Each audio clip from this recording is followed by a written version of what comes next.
So when we did that, we ended up locating over 1,700 studies, of which 35 met inclusion criteria. And that's quite a lot of studies that show this trend. So what are the characteristics of these studies? Just like with the larger study, they were published pretty recently. We had quite a few participants in these studies, which we were not happy to see from a math difficulty perspective, but happy to see from an analysis perspective. Data was collected here. The larger study had data from 16 countries. Here we only had 8 countries, and the majority of data was collected from the United States. And just like with the larger study, we saw a very, very strong focus on elementary mathematics. Very few studies actually looked at mathematics beyond grade 5. So those are the characteristics of these studies. So we asked, what is the growth of students with math difficulty across grade levels? Well, probably not surprisingly, students with math difficulty all had initial lower performance than students without math difficulty. And that probably goes without saying because many times these students were characterized as having math difficulty because they had low math performance. But then we looked at some of the patterns of growth for these students. So we broke down the content areas by what content was the student asked to answer questions about. So we had numeracy assessments, computation assessments, assessments related to fractions, and then we also had those broad math or broad achievement assessments. So, and the data here was scattered a little bit. So in some of the studies, students with math difficulty showed faster growth than students without math difficulty, but the one caveat there is that no study ever showed that students with math difficulty caught up to peers without a math difficulty. A few studies, in fact, all of the studies across content areas showed slower growth across 12-month spans for students with math difficulty, and a few, except with the fractions studies, showed parallel growth to students with and without math difficulty. So we need to do more research here to understand these trajectories of the students. And again, none of these studies were specifically doing an intervention for these students with math difficulty. Now, in terms of this here, in terms of the math difficulty criteria, as I'll show you in just a few minutes, we saw pretty large variations with how students were categorized. Some students with math difficulty were below the 10th percentile. In another study, students were below the 35th percentile. And so we looked at whether the growth trends were different for those groups of students. And only on the broad math content measures did we see a different pattern of performance. So when the study where students were categorized as MD as below the 35th percentile, their growth was faster than students in the study with math, I think it was identified below the 10th percentile. And that makes some sense because you would, I think that if you're below the 10th percentile, you're really struggling with some foundational skills in math. Below the 35th percentile, you have math difficulty, but it might not be as severe as below the 10th percentile. And there were only 3 studies that looked at these differences in how MD performance was categorized and then what the growth trends were. But the other thing that we saw in a lot of these studies is that the content that was used to determine MD status was also the math content used to assess math at a later time point. So if your numeracy scores, if the researcher used numeracy to identify MD status, they also used numeracy 12 or 24 months later. So there's maybe not as much transfer to other math skills as we would like to see. So I think that's something else that needs to be included in future math research. So that was what we saw in terms of the growth of students with and without math difficulty. And then our third question looked at is your math difficulty related to earlier or later math performance. And we just pulled some of the snippets from some of these studies. Counting measured in kindergarten identified 31% of students with math difficulty at a later grade. So maybe showing that counting is a somewhat strong assessment to use in terms of identifying math difficulty, but there's probably something else that we should be using as well. We saw that students in 1st and 2nd grade, 44% of those students also demonstrated low scores in magnitude comparison. So that was going back, so their kindergarten comparison scores, then those students had struggled with math in 1st and 2nd grade. We saw that composing and decomposing numbers in kindergarten and 1st predicted arithmetic later on. So this is one of those where we do start to see some cross content prediction, so comparison, predicting arithmetic, and also our composing and decomposing, that also predicted your broad math.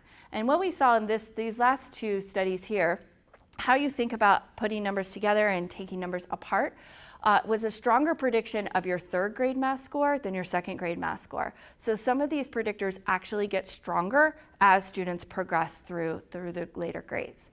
So, and the one thing we want to talk about is that all these studies that talked about prediction of math difficulty started in kindergarten or first grade and predicted no later than fourth grade. So this is a really elementary focus. What is it for middle school? What is it for high school? Those are really good questions that we need to be thinking about. And then fourth, we wanted to parse apart how do people think about math difficulty, because that tells you a little bit about the students that are in these samples. And as you can see here, we saw pretty wide varieties in math difficulty identification. So some studies took students as below the 10th percentile. Some studies here took below the 32nd percentile. You can guess, and as that one study showed, those are different groups of students that we're comparing. Some studies looked at students, this study came from Spain, students that were performing one standard deviation below the mean were identified as math difficulty. And then there were a few studies where we compared students with math difficulty alone versus math difficulty comorbid with reading difficulty, which I call RD, and we can see differences in how these students were identified as well. Now, one of the studies by Paul Morgan and his colleagues looked at students that were retaining their below the 10th percentile level of performance on a spring assessment. And their research team said that you can't just use the fall test and you can't just use the spring test. You have to use a combination of fall and spring to get a much better picture of who is going to be the lowest performing students. And so they actually said that they were able to predict about 70% of students that would fall below the 10th percentile by using their fall and spring assessment scores at first, third, and fifth grade. So it's pretty consistent across the grade levels. So that's telling us that we do need to collect more data on these students than we usually are. And then this is just a synopsis of where the research teams classified math difficulty below the 10th, 15th, 25th, 35th, whether they were in special education or there are some other ways of classifying this. So while this data seems to be a little bit all over the place in terms of how math difficulty was diagnosed, we see the same trends though, where earlier math predicts later math, and it really doesn't matter that much what percentile of performance you are in. And so the limitations from really both of these studies, but specifically the math difficulty one, most of this data started data collection before the implementation of the Common Core. So even if it was published in 2015, many times their first wave of data collection was 2008. And knowing that schools have implemented slowly the Common Core, knowing that probably we're getting into the point where teachers are more comfortable with some of these ideas, it would be interesting to collect data now where students have been exposed to Common Core ideas for the last 3 or 5 years. And another thing about generalizability is, as you can see in both studies, with the general education study and the math difficulty study, almost all of this data was collected through the elementary grades. And I will say that that's a really important time for math development, but we can't forget about those middle schoolers. We can't forget about those high schoolers that may also be struggling with mathematics. And the other limitation of this is that none of these studies, so none of the 35 math difficulty studies or the 48 general education studies, included a specific intervention implemented by a school or a research team. So this is really just the pattern of performance when students are just out in a school and their school is doing what they normally do. So there's other studies that show the effective intervention, but we didn't focus on that here. And so some of the next steps that we're working on is trying to figure out what are the skills that we can influence in the classroom. So how can we help prevent students from having math difficulty? Or if those students have math difficulty, how do we intervene early? That might be intervening at kindergarten. That also might be intervening at 6th grade or 8th grade for students that struggle with early algebra skills. And we're also looking at the growth and stability of math difficulty. So how can we change math difficulty if we provide intensive intervention? And that's one of the things that our IES project is working on. So the implications from this math difficulty study. Math difficulty was identified as early as kindergarten. We saw that there were achievement gaps that widened for students with math difficulty. Sometimes they narrowed, but at no point did students with math difficulty ever catch up to peers without a math difficulty as diagnosed by the school or the research team. We saw there's a little lack of consistency across math difficulty definitions, which would cause problems for schools to figure out, like, well, is this a student I should be concerned about, or is this student okay? But we saw that students do retain that math difficulty status over time, which means that if we have a student with math difficulty in first grade, guess what? They're likely to have a math difficulty in second grade, likely to have a math difficulty in third grade, and we need to do something with those students. And so thinking about the implications, and I really just copied the general education ones over here, but for both students with and without math difficulty, those math pathways are set. I want to think that they are malleable, and we know that we can make change with students, but those math pathways are there. And if we don't do something with these students, those math pathways mean that if you are a lower performing math student in kindergarten, you're likely to be a lower performing math student in fourth grade, and guess what you're going to be in seventh grade? A lower performing math student.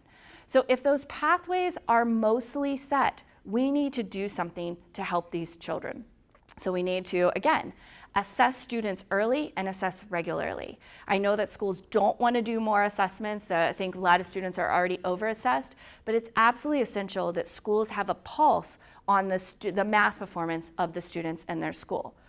I don't know if you have had the same experience as I have, but I work with a lot of school districts, and I'll go in and I'll ask them, well, what are you using to screen for math difficulty? And they'll usually be quiet and say, we're not using anything. And I ask, oh, well, what are you using to screen reading difficulty? And they'll say, oh, we have this and we have this. We do this at first grade. We do this in the winter of kindergarten, and we have this. What do you have to do in reading? Oh, we have this intervention and we have that intervention. We have a reading specialist.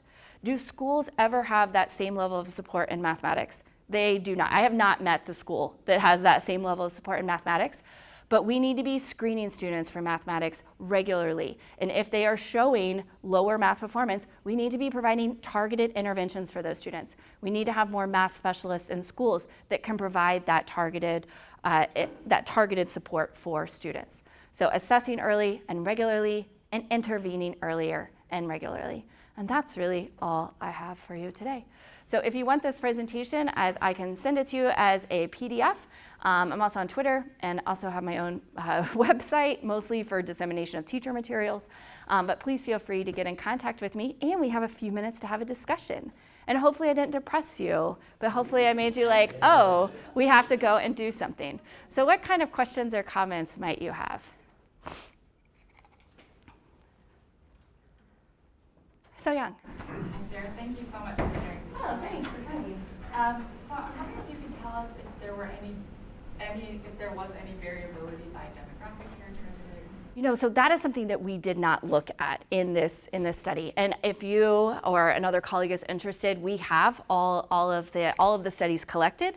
But a lot of studies reported demographic data, but would not always report demographic data and math performance. So, you know, with all the Eccles data, they'll say, oh, you know, here are the characteristics of these students, and then here's how first graders perform. So we were just looking at these pathways collectively, and I think that we would see some differences based on student background characteristics, perhaps their SES. But we also see that the pathway is pretty strong when we just look across all these students and across countries. I mean, we had data that was collected in England and Australia, I believe in Finland and in Spain. Some of this data came from Germany. So even in non-English speaking countries, they have the same pathways that are there. But I think it would be interesting to look at that data in a more fine-tuned way. Yeah. I'm wondering specifically around gender and does stereotype ever creep in? Yeah, you know, the math literature related to gender is very scattered. So there are some studies that will say that there are gender differences. Then there's studies that don't see gender differences. Sometimes it depends upon the math content. Sometimes it depends upon the grade level of the students. In our studies, in like on some of our math intervention studies, we will always look for gender differences. We've never seen them for students with math difficulty, but yet other research teams might. And some of that might have to do with the smaller sample sizes that we're working with. You know, we have 150 students that enter our study every year, not 1,500 students that enter the study. But I think we do, some of the more marked characteristics that do usually show differences are socioeconomic status and the racial and ethnic backgrounds of the students. I always feel that those seem to be pretty strong across research studies instead of gender. But there are some gender differences out there as well. Yeah. Yes, Eric. It's natural to assume that if we have a correlation between early math score and later math score, that if we raise the early math score, the later math score will go up also. Yeah. But it doesn't necessarily pan out. That is exactly right. Do we have intervention research with long-term follow-up showing this kind of sustained improvement? There are. I would say it's. I don't want to always like say numbers, but I would say it's about half and half. So there are some really good studies in math difficulty where they have looked at maintenance effects 1 year, 2 years after data collection is completed, and they will still see not the impact is not at the same magnitude, but there is still a significant difference for students that received treatment and students that didn't receive treatment.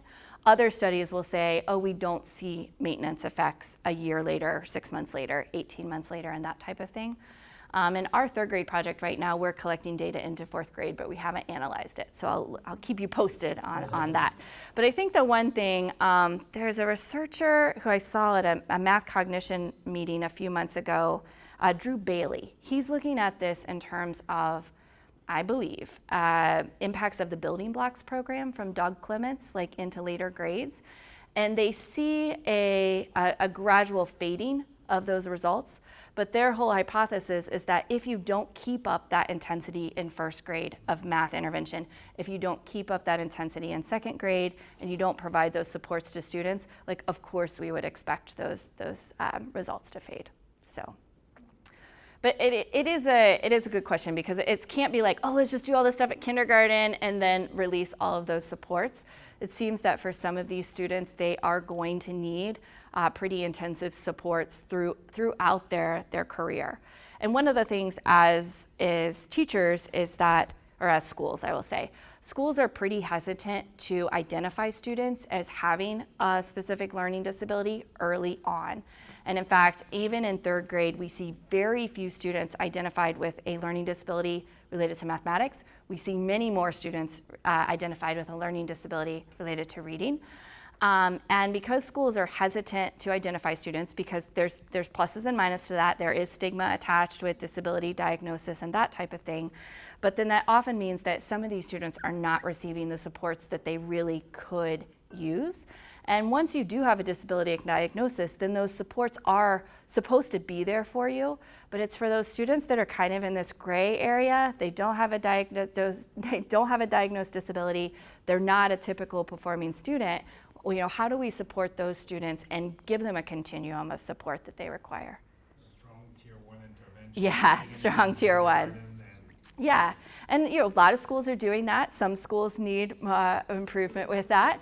But when I go into schools to talk to them about multi-tiered systems of support, or RTI, however you want to call it, they'll be like, well, what do I need to do at tier 2 and tier 3? And I'm always like, the first question you need to ask yourself is, what are you doing at tier 1? And how are you assessing students and their response to tier 1? And once you get that into play, then let's talk. But I think many times, and they're like, I've got students that are 3 grade levels behind. I need to do something. I'm like, I agree. But I think holistically, you also need to think about, well, what was your classroom doing in kindergarten, first and second grade to enable students to get to third grade, still not being able to add basic sums and still not being able to place numbers on a number line. Like, you know, the school has done something to prohibit students from meeting those tasks there. Yeah. Tony, did you have a question? I'll come back to it. Okay, cool. David. Well, I'll kind of piggyback off what you were saying, because I was just spent a couple days this week with a cross-state learning collaborative of 5 different states who are focusing on math instruction. Yeah.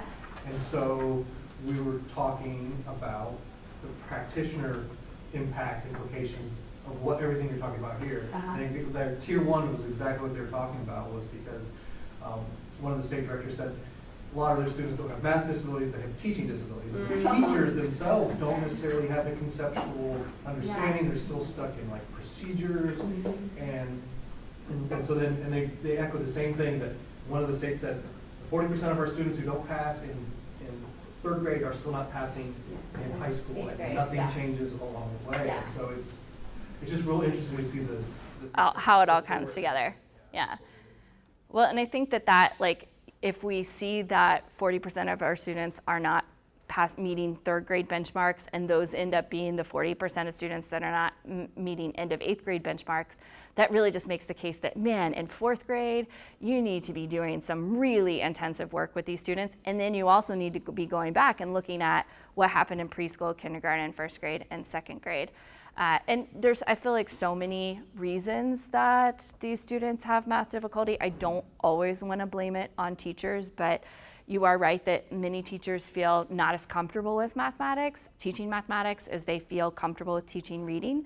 And one of the other things that we'll see, and I know you and David and I have worked together before, is that the amount of time that students receive math instruction never is equal to the amount of time that students receive reading instruction. And probably some of you have had this experience, but even here in AISD, we have an intervention running, and the school will say, you cannot come in and work with students between 8 and 10 a.m. That is our ELA block. Everything else is up for grabs. And I would love to meet a principal that says, you cannot come into our school between 12 and 1:30. That is our mathematics block. I have yet to meet that principal, and I've yet to see a math block that is mandated for the same length of time that an ELA block is mandated. And I also think the other thing is from professional development perspectives. I mean, you and I have seen this. I'll go in and do some math professional development, and people will say, you're the first math professional development I've had, and I've been here for 5 years. And yet every year they're getting ELA, which is important. I don't want to take time away from that, but we really need to increase teacher knowledge related to math content, and also how to help students that have math difficulty, how to explain things differently, how to give them more authentic practice opportunities, and that type of thing. One quick thing, tangentially. They talked about like a social studies teacher who'd be like, I don't do math, and then somehow that's acceptable. And then if you stood up and said, I'm about to do a presentation, I'm not really good at math. Yeah. But if I stood up and said, hey, I only read on a 5th grade reading level, you You'd be embarrassed. embarrassed. Yeah. And so there's also that support from the other teachers who aren't math teachers. Yeah. That almost make it okay, it's Yeah. okay. Well, yeah, because social studies is doing a ton of reading instruction. I mean, that's some of the work that Sharon's projects have done in social studies and in science. But we could also be doing mathematics instruction within social studies and science and music and art and all kinds of things. Renee? So this is interesting for me because coming from the classroom and now working on my doctorate, when you mentioned that, and this is true, it's absolutely true, I never had a math professional development. Okay. But when we look at the blocks of time for ELA versus math in school, how does that transfer to teacher prep programs? How much time is spent in teacher prep teaching math methods versus reading? That's a really, really good question. I mean, I only have 2 experiences. I worked at the University of Virginia before I came here. And before I showed up at the University of Virginia, the special ed math methods course was taught in general education. And I taught there for 2 years, and then I came here, and now the special ed math course is taught in general education, I believe. So for 2 years, those students had 1 course on special ed mathematics methods in addition to general math methods. And here we now have for our undergrads 2 courses, for our master's students 1. But I think we're lucky here because we have faculty that study math disability. Most universities don't have that. And we are, even though we're a flagship, we actually educate and graduate few students compared to other universities. So Texas State, they graduate so many more teachers than we graduate here. So you have to think of who are the people that are providing that coursework and what coursework is available. Because in mathematics, it's a combination. You have to have good math content knowledge. So you have to understand mathematics. But then you have to understand the general education teaching of mathematics, and then you have to understand how to differentiate mathematics instruction. So in reading, you don't have to educate pre-service teachers on how to read, because they all know how to read, or at least we hope they do. But here we have to educate students on how to do mathematics, but then not how to just do mathematics, but how to teach mathematics. And then you have to flip it again of how do you differentiate mathematics. And so it's a really tricky thing, and it does come a lot from university preparation programs. I think that we could all do better jobs there. I think alternate certification programs. I've heard about the math education that comes from, I won't name them, one very large alternate certification program, and it's pretty abysmal. So we need to do a much better job on the front end preparing teachers, and then also continue that professional development once teachers are out in the field. Yeah.